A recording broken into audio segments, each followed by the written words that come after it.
Olá pessoal, tudo bem?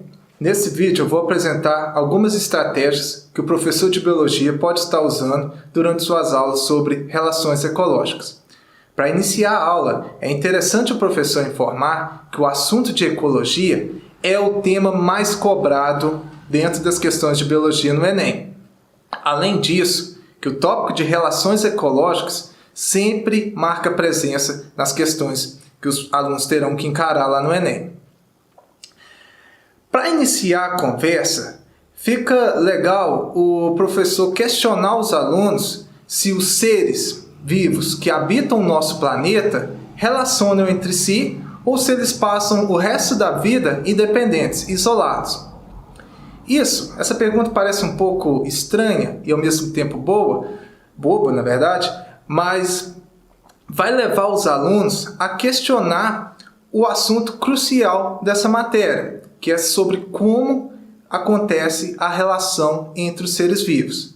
E nesse momento, provavelmente, o professor poderá identificar se os alunos já têm algum conhecimento prévio sobre esse assunto e identificar também até algumas falhas.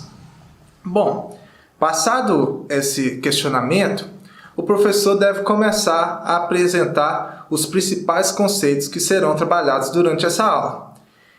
E o primeiro é informar que sim, e obviamente todo mundo vai ter falado isso, os seres vivos interagem, e os seres vivos eles podem interagir entre indivíduos entre a mesma espécie, pode acontecer relações desse tipo, e lá na ecologia esse tipo de relação tem um nome, que é a relação intraespecífica, e pode acontecer também relação entre indivíduos de espécies diferentes, que aí já é chamada de relação interespecífica.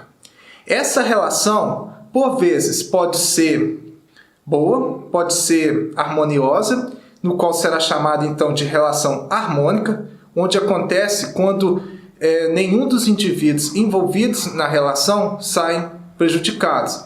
E essa relação também, ela não pode ser do bem, pode acontecer algumas coisas que causem prejuízo para uma das espécies envolvidas.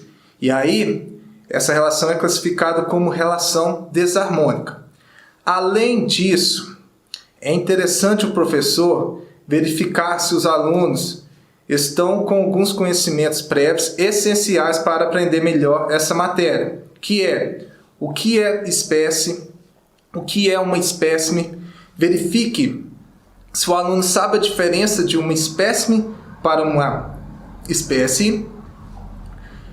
Nesse momento, é interessante apresentar uma breve explicação. Espécie é algo um pouco até complexo de definir, mas a definição mais clara é que se trata de um conjunto de indivíduos que compartilham uma série de características em comum, como morfológicas, fisiológicas, genéticas e até comportamentais, e que, mais importante, eles são capazes de reproduzir e gerar descendentes férteis. Esse é o conceito de forma mais abrangente e simplificada para definir o que é uma espécie.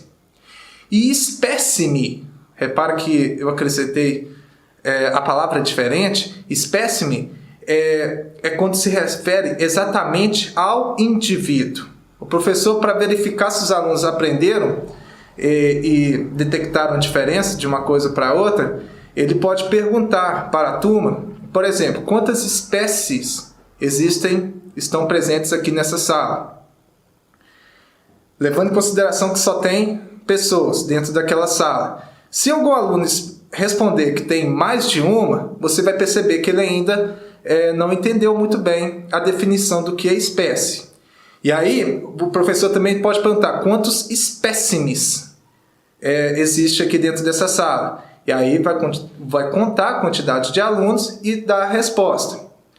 Bom, além disso, pode ser que o professor exalte um pouco, não exalte, mas ele abranja mais um pouco esse assunto e imagine algumas situações. Por exemplo, se entrar um passarinho dentro dessa sala, quantas espécies passarão a ter? Agora sim, já vai ter duas espécies, o Homo sapiens e a espécie do passarinho que entrou. Enfim, outros conceitos fundamentais que o o aluno deve saber antes de iniciar o assunto das relações ecológicas é sobre o que é nicho e o que é habitat.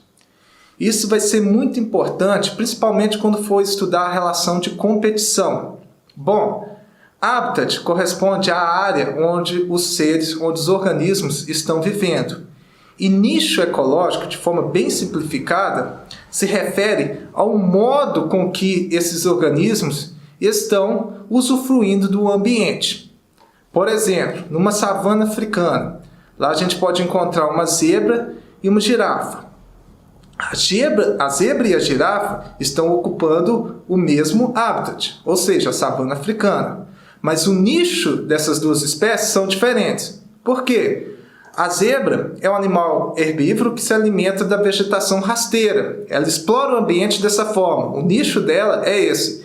Enquanto que a girafa é um animal também herbívoro, mas que consome a vegetação que está na copa das árvores. Ou seja, ela explora o ambiente de uma forma diferente. Por isso ela tem um nicho diferente também, apesar de ambas estarem ocupando o mesmo habitat. Além disso, é interessante que o aluno também tenha noção sobre cadeia trófica e teia alimentar.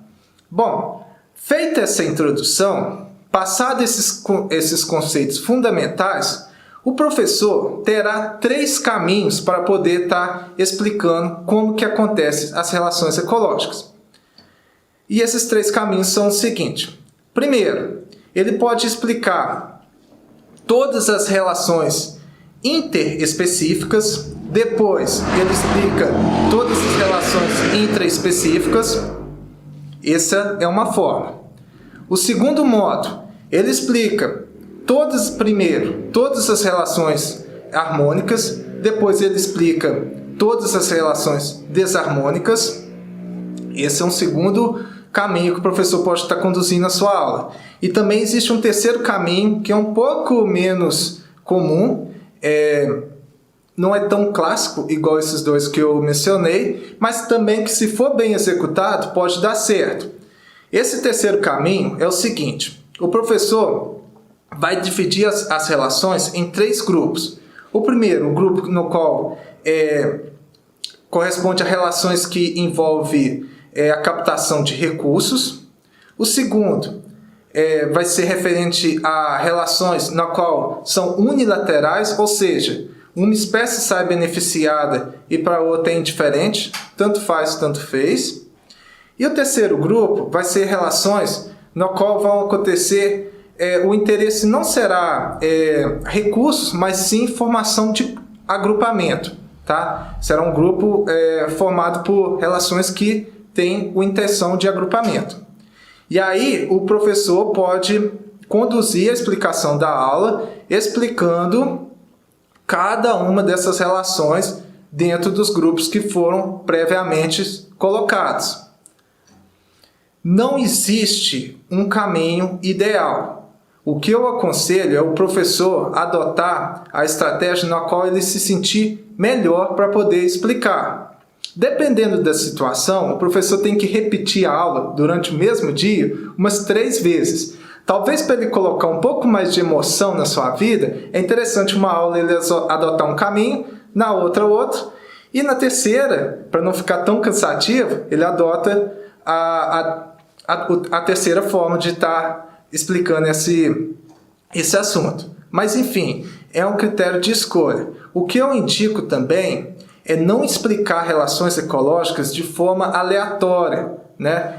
Fica muito mais fácil para o aprendizado do aluno quando ele tem uma estrutura pré-formada à medida que o assunto for sendo conduzido. Por exemplo, se for explicar todas as relações intraespecíficas, o aluno, ao estar apresentando cada uma das relações, ele já sabe, já está padronizado. Ó, relação X é intraespecífica. Nem precisa o professor falar, porque isso já foi deixado claro no começo da aula.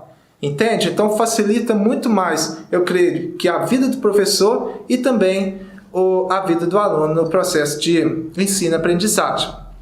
Outra dica que eu passo também é evitar fazer com que os alunos tenham que decorar os exemplos das relações. E se caso o professor perceber que tem o aluno tentando aprender dessa forma, rapidamente tem que ocorrer uma intervenção e inibir.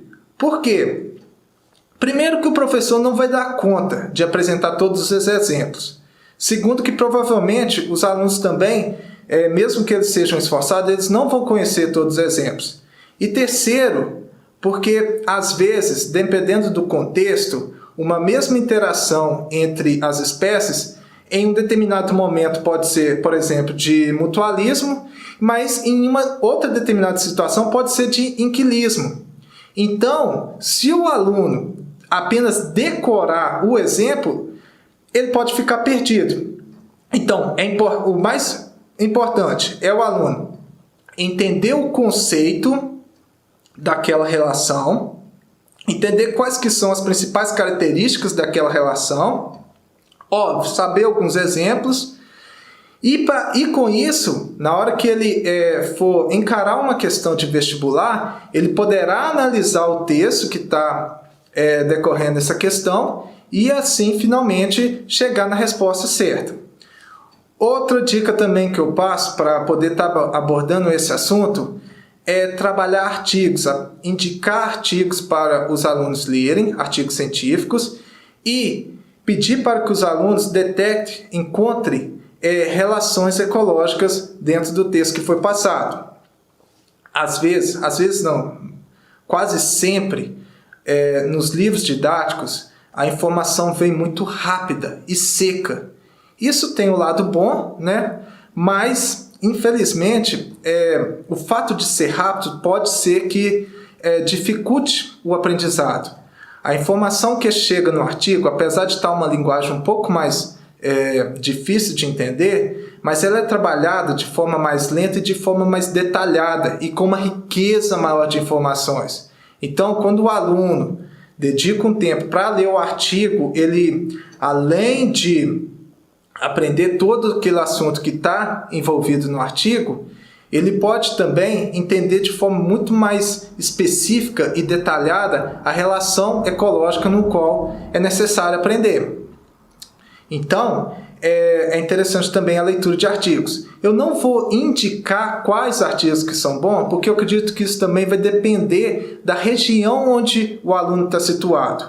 Eu indico que o professor procure artigos de relações ecológicas e artigos que os estudos foram feitos em locais próximos a onde o aluno vive. Com isso, o assunto vai ficar muito mais conectado com a realidade do aluno e ele vai ter, acredito que, uma facilidade maior para aprender.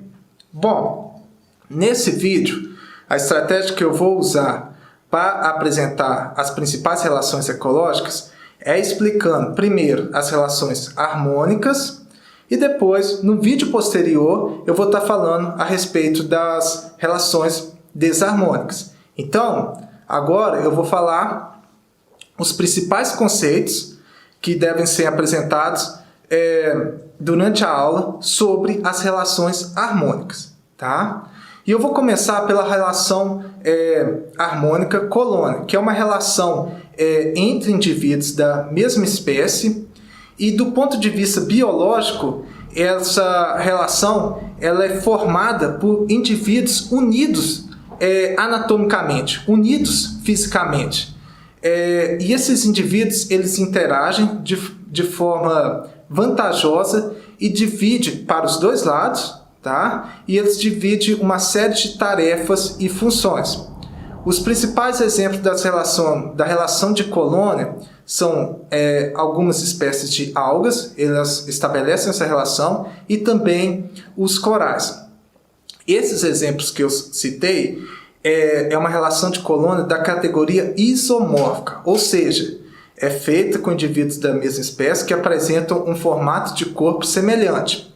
Mas existe também a categoria de relação do tipo colônia heteromórfica, que é o caso da caravela portuguesa, que é uma série de quinidários que vivem agrupados e eles têm formatos diferentes, por isso que são relações heteromórficas. Bom, a próxima relação que eu vou falar é sobre a de sociedade, que é uma relação que envolve o agrupamento de indivíduos da mesma espécie, e eles manifestam um grau de cooperação, comunicação e divisão de trabalho. Diferente da relação do tipo colônio, esses organismos eles não necessitam estar conectados, grudados entre si. Eles têm um grau maior de liberdade e também de independência e mobilidade. Essa relação, os principais exemplos são nós, seres humanos, os cupins, as abelhas e as formigas. Nesse tipo de relação, cada indivíduo da população exerce uma determinada função e esse trabalho em conjunto vai beneficiar o grupo por completo. A próxima relação que eu vou estar falando é a de comensalismo, e ela é um tipo de relação em que as espécies associadas são beneficiadas, enquanto que, na verdade é assim, uma espécie é beneficiada, enquanto que a outra não é beneficiada e nem prejudicada. Ela é meio que indiferente, tanto faz, tanto fez, é algo neutro. Por exemplo, se caso eu comer aqui um pedaço de pão, deixar algumas migalhas de pão cair no chão, e porventura vem uma formiga e consome essa migalha de pão que caiu no momento que eu estava comendo. Esse evento que poderia ter acabado de acontecer, para mim, tanto faz, tanto fez, mas para a formiga que recebeu o alimento, ela saiu beneficiada. Então, a gente pode falar que aconteceu uma relação de comensalismo. No caso meu, ficou neutro e a formiga saiu lucrando. Existem exemplos clássicos sobre essa relação. Por exemplo, o tubarão e o peixe-piloto, também chamado de rêmora. A rêmora, ela fica fixa na pele do tubarão, ela acompanha o tubarão por onde ele vai e ela aproveita do resto do alimento quando o tubarão faz a predação. Outro exemplo também são os urubus. Os urubus, eles aproveitam do resto de alimento de outros animais predadores, às vezes até de nós seres humanos, né? De algumas ações que a gente faz que provoca a morte de animais, e se porventura se esse animal gerar alguma carcaça dele, algum resíduo, o urubu pode ir lá e consumi-lo. Outro exemplo também de relação de comensalismo é das hienas. As hienas, elas podem aproveitar o resto da alimentação de grandes felinos, como por exemplo os leões.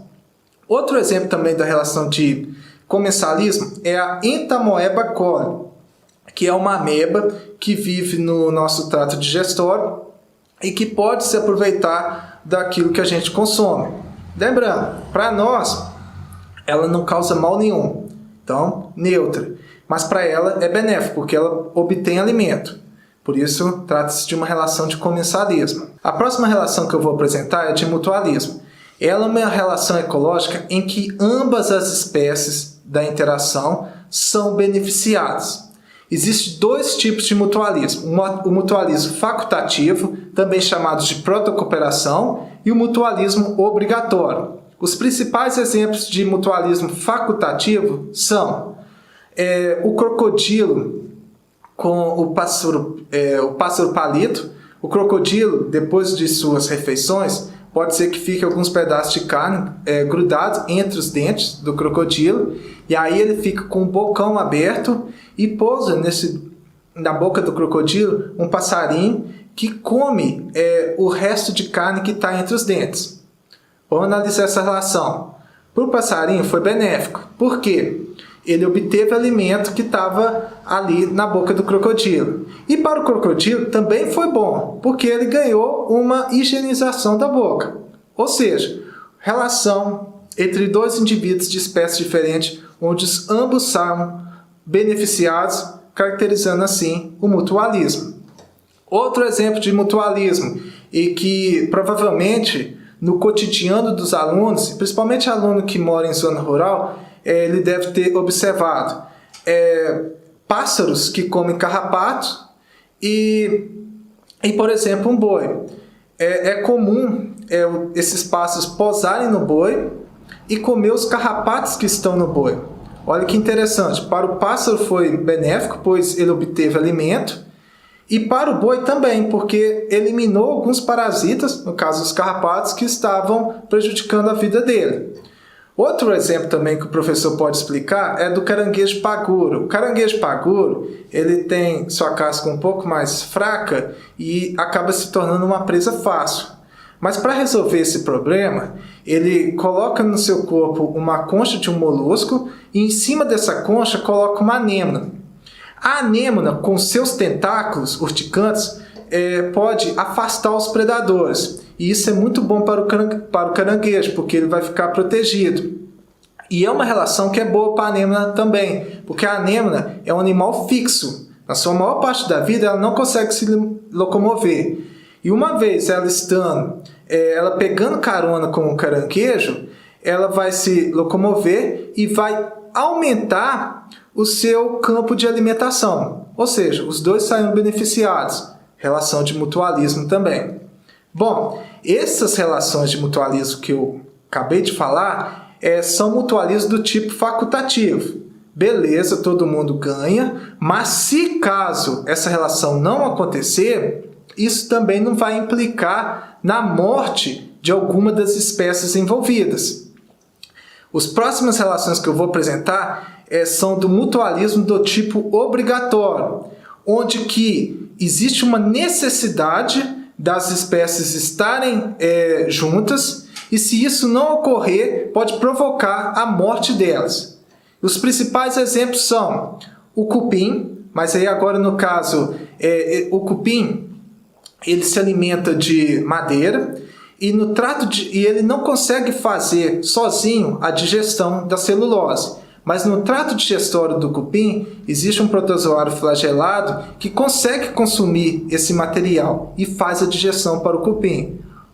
Essa relação é benéfica para o cupim, pois ele consegue então ter seu alimento digerido, e também é benéfica para esse protozoário, que vai encontrar o recurso alimentar praticamente de graça, sem ter esforço nenhum. Outro exemplo de mutualismo obrigatório são os líquens. O líquens é uma associação entre fungos e algas. Os líquens são muito fáceis de serem observados, se encontra em quase todos os locais, e até o professor pode estar mostrando em uma aula prática. Os líquens têm um detalhe importante, que é uma relação de mutualismo tão forte que os biólogos classificam como simbiose. Na verdade, a união de algas e fungos vai formar um terceiro organismo, né? No caso, os líquens. Então, fica esse parênteses para essa relação, que vale a pena também o professor estar mencionando. Outra relação também de mutualismo obrigatório são as micorrizas. Nas raízes das plantas podem ficar aderidos alguns fungos que vão ajudar na absorção de alimento e também de energia. Essa relação ela permite o desenvolvimento tanto do fungo quanto da planta e é classificado também como mutualismo obrigatório. A próxima relação ecológica harmônica que eu vou apresentar é a de inquilismo, que é uma relação em que uma espécie inquilina vive sobre ou dentro de uma espécie hospedeira e sem prejudicá-la. Nessa relação, a espécie que é inquilina sai beneficiada e a espécie hospedeira é neutra. Tanto faz, tanto fez. Os principais exemplos que a gente pode mostrar é do peixe palhaço. Ele é inquilino das anêmonas, né? Por um determinado momento durante sua vida, ele pode ficar se hospedando. A gente pode chamar essa relação de inquilinismo. Detalhe, principalmente para quem é professor mineiro, e mineiro muitas vezes come palavras. A pronúncia certa é inquilinismo. Mineiro come o nin. Ao invés de falar lini, o mineiro fala lin, aí fala inquilismo. Talvez sem querer eu vou até pronunciar dessa forma, tá? Inclusive, se você for professor de outro estado e for dar aula em Minas, você vai perceber que os alunos vão falar inquilinismo. Agora nem sei como que fala direito, mas enfim, é assim. Outro exemplo de inquilinismo é o peixe-agulha e o pepino. O peixe-agulha, ele quando está em perigo, ele, por ter um corpo bem fininho, ele consegue se inserir nos pepinos do mar e ali ele fica protegido. A relação de inquilinismo, nossa, ela não acontece apenas entre os animais, ela pode acontecer também entre as plantas. E no caso das plantas, vai receber um nome diferente, que é de epifitismo. Os principais exemplos de plantas epífitas são as orquídeas e as bromélias, que a maioria vivem fixas, né, na copa das árvores, e com isso elas irão sair, elas não prejudicam a árvore, né, de grande porte na qual ela está fixa, e ela sai beneficiada, porque ela terá um acesso melhor a um recurso importantíssimo para as plantas, que é a luz. Bom, essas foram as principais relações harmônicas que ocorrem na natureza. Para finalizar a aula, é importante o professor apresentar um quadro com essas relações e apresentar também os símbolos que normalmente são usados para classificar essas relações. Quais que são esses símbolos? Bom, é o símbolo de positivo, o símbolo de mais, o símbolo de negativo, o menos, e o símbolo de indiferença, que é o zero. No caso das relações harmônicas, ou elas serão positivo-positivo, ou então elas serão positivo e zero. Nunca vai ser zero e negativo ou positivo e negativo, porque aí já seria uma relação desarmônica. Então, feito isso, o professor pode fazer uma revisão de tudo que foi ensinado, mostrando esse quadro. Mostrando que foi explicado relações ecológicas do tipo harmônica e foi apresentadas as relações intraespecíficas, que são elas de colônia, onde acontece entre indivíduos da mesma espécie e ambos os indivíduos dessa relação saem beneficiados, ou seja, mais. Outro tipo de relação harmônica intraespecífica é a de sociedade, que também acontece entre indivíduos da mesma espécie e ambos saem beneficiados, então também representado pelos símbolos mais. E aí nós temos as relações harmônicas interespecíficas, que são elas, a de comensalismo, que, como eu disse, o indivíduo ele aproveita para obter alimento à custa do outro, mas sem prejudicá-lo, então uma relação mais e neutra, zero. Nós temos também uma relação, a relação do tipo interespecífica, harmônica, mutualismo, onde ambos indivíduos dessa relação são beneficiados, então ela é representada pelo símbolo mais e mais. E nós temos também a relação do tipo harmônica interespecífica, inquilinismo, onde é representado pelo símbolo mais e zero. Porque um indivíduo sai beneficiado, o inquilino, e o hospedeiro é neutro. Bom, no próximo vídeo eu vou falar a respeito das relações desarmônicas.